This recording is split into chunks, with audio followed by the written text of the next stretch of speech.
झालेले आहेत ते तर असे सांगतायत तुम्ही बुकिंग करा 25 दिवसात तुम्हाला गॅस मिळेल. अरे आज गॅस पाहिजे ना, 20-25 दिवस अगोदर आमचा गॅस संपला ते आता गॅस करून 25 दिवसात आम्हाला कसे मिळणार? मग का रांगा लागतायत? का तिकडचे गॅस सिलेंडर पळून घेऊन जाण्याचं काम केलं जात आहे? काही काही भागांमध्ये गॅस सिलेंडर अर्धे भरले गेलेले आहेत आणि त्याचं वजन केल्यानंतर ते गॅस कमी आहेत. म्हणजे हे सर्व ज्या गोष्टी चाललेल्या आहेत ह्याच्यावरती आळा बसण्याचं काम काय होत नाहीये. अन्न नागरिक पुरवठा मंत्री यांनी आता निवेदन वरती केलेलं आहे. जरी निवेदन असला तरी देखील हा जर तेल UAE वरून मिळणार होता तो US वरून घेण्याचा घाट का केंद्र सरकारने केलं?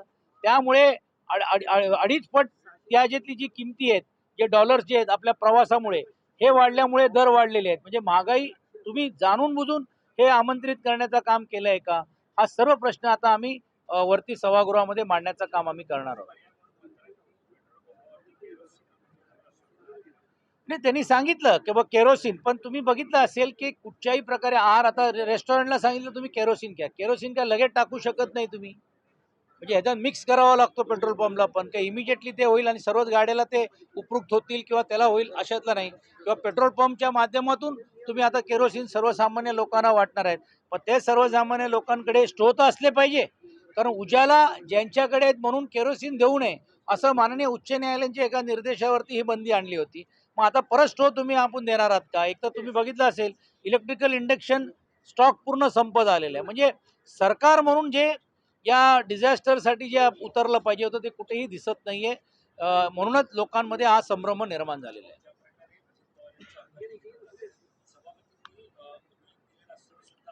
हे कालच शशिकांत शिंदेजी आम्ही गटनेत्यांमध्ये पण आम्ही ही चर्चा केली आणि आम्ही सांगितलं की जी चर्चा व्हायला पाहिजे. सभापतींनी आम्हाला आजच सांगितलेले आहेत की 1-2 दिवसामध्ये ती करू. परंतु एवढा वेळ का लागतोय?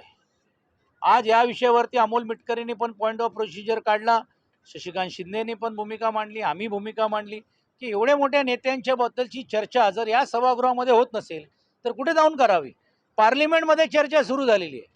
विरोधी पक्ष या नात्याने खाली अंतिम आठवडा आपला 260 किंवा 293 ची चर्चा ज्यावेळी विरोधकांनी केली त्याच्यामध्ये त्यांनी अंतर्भूत केलेलं आहे. पण स्वतःहून सरकार चर्चा करायला का तयार होत नाही किंवा वेगळ्या माध्यमातून आम्ही चर्चा घडवतोय फक्त या विषयासाठी, तरी देखील ते जाणून बुजून चर्चा होऊ दिली जात नाही का हा प्रश्न आमच्या मनामध्ये. अर्थात सभापतींनी 1-2 दिवसात सांगितलं आम्ही वाट बघू, नाहीतर अंतिम आठवड्यामध्ये कुठेतरी चर्चा आणायची 15 मिनिटाची अर्धा तासाची करायची तर हे अजिबात आम्ही सहन करणार नाही आणि नक्कीच आम्ही सरकारला आणि प्रशासनाला जाब विचारू. म्हणजे वेगवेगळ्या खात्याकडे 10,900 कोटी पेंडिंग आहेत येणं.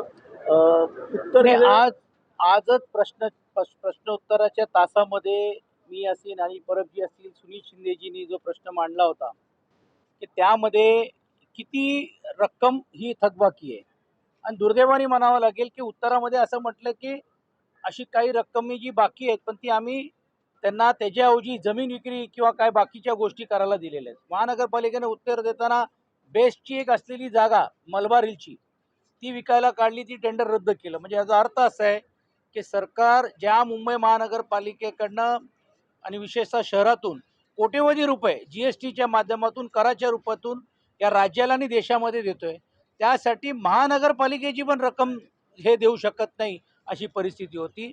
यावरती बोलत असताना तात्पुरते नगरविकास खात्याचा ज्यांच्याकडे चार्ज या अधिवेशनापुरता होता उदय सामंतांनी सांगितलं की आम्ही टप्प्याटप्प्याने देऊ. एका प्रश्नावरती बोलत असताना त्यांनी 80 कोटी रुपये जे शिक्षण विभागाचं आहेत RTAच्या अंतर्गत ते आम्ही पुढच्या अधिवेशनाच्या अगोदर देऊ सांगितलं. पण मात्र अनेक शिक्षण खात्यातली असेल, MMRDHला असेल किंवा वेगवेगळ्या योजनेच्या अंतर्गत असेल, मिठी नदीच्यासाठी असेल, हे जे राज्य सरकारने जी कॉन्ट्रीब्यूट करण्याचं काम जे केलं पाहिजे होतं ती निधी दुर्दैवाने दिली गेलेली नाही आहे.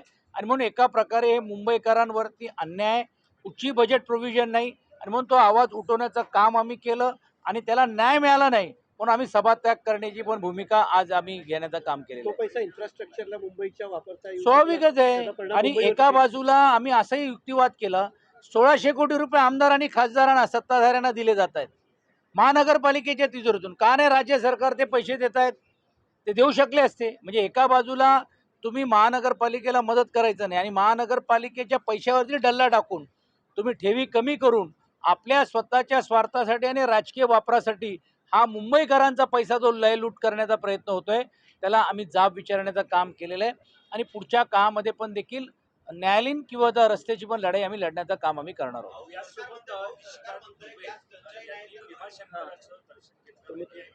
हे आज स्थगन प्रस्ताव मी या विषयावरती मांडला होता आणि स्थगनच्या माध्यमातून त्यांनी पॉइंट ऑफ इन्फॉर्मेशन म्हणून घेऊन मुद्दा हा मला मांडण्यास त्यांनी दिलं. त्यामध्ये खासदार निशिकांत जे दुबेजी आहेत, भीमाशंकर आज जे 12 ज्योतिर्लिंगापैकी एक आहेत, हे गेल्या 3 महिन्यापासून डागडुजी करण्यासाठी किंवा त्याचा चांगल्या रीतीने बनवण्यासाठी हे बंद आहे. स्वतः महाशिवरात्रीला तिकडचे भागाचे आमदार बाबाजी काळे असतील, दुसरे आमदार दिलीप वळसे पाटीलजी असतील, हे नेहमी शासकीय पूजेला बसतात. पण यावेळी शासकीय पूजेला कोणालाही निमंत्रण दिलं नाही. मी देखील गेल्यावेळी शासकीय पूजेला उपस्थित राहण्याचा प्रयत्न केला होता आणि ज्यावेळी आम्ही मागणी केली किंवा विचारलं त्यावेळी त्यांनी सांगण्यात आलं की 8 दिवस अगोदर सांगितलं की आम्ही शासकीय फक्त पूजा करण्यात येईल. अचानक निर्णय घेतला की नाही, लोकांना ताण पडेल, मोठ्या प्रमाणावरती लोक तिकडे एकत्रित येतील म्हणून तो शासकीय पूजा आणि विशेषतः सर्वसामान्य लोकांचं दर्शन पण बंद केलेलं आहे. मग शासकीय पूजा जर बंदच होती किंवा सर्वसामान्य दर्शन होतं, मग जिल्हाधिकाऱ्यांच्या त्या पूजेला का उपस्थित राहिले, का विश्वस्त उपस्थित राहिले? म्हणजे हे मी समजू शकतो पुजाऱ्यांनी पूजा केली असती तर ग्रामस्थांना का नाही तिकडे बोलवलं गेलं, स्थानिक आमदारांना का बोलवलं गेलं नाही, तर हा प्रश्न होता. आणि सर्वात कहर म्हणजे सर्वसामान्य लोकांना, लाखो लोकांची जी आस्था असलेल्या भीमाशंकराला फॉरेस्टच्या जमिनीवरती पहिली गोष्ट हेलिपॅडला परवानगी कशी मिळाली, हेलिपॅड समजा तिकडे ऑपरेट कशाला करायला दिलं, मग माननीय जिल्हाधिकाऱ्यांना ही परवानगी का त्यांनी नकारली? त्यांना काय माहीत नव्हतं का ते फक्त कोणतरी जाऊन घुसून आला अशातलं नाही? एवढा मोठा हवाई दौरा करून जर खासदार येत असतील तर ही परवानगी कोणी दिली, ह्याचाही जाब आम्ही विचारलं.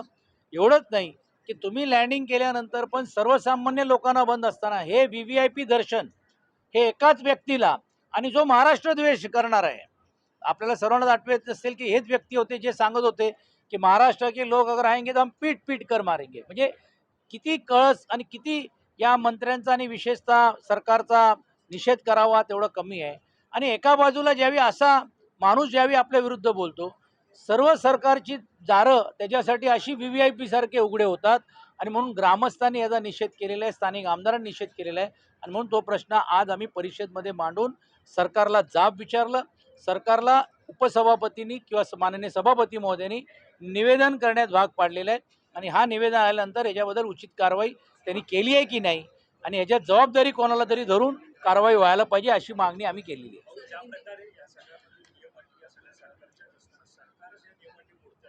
सरळच आहे ना, सरकार म्हणजे तुम्ही बघा, विशेषतः त्यांचे ताफा हेलिकॉप्टरवरून आले, त्या ताफ्यामध्ये गाड्या कोणाचे होते, कोण होता असे जो एवढा मोठा बलढाल्य माणूस जो त्यांच्याकडे?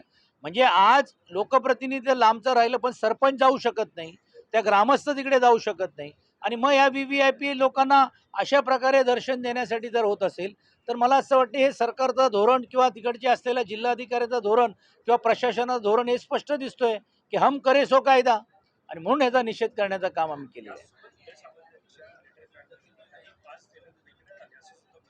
नाही, आता सरकारच बोलायला लागलेले आहेत की त्यांच्या नावाने जर गैरवापर होत असेल तर हे अत्यंत भयंकर आहे.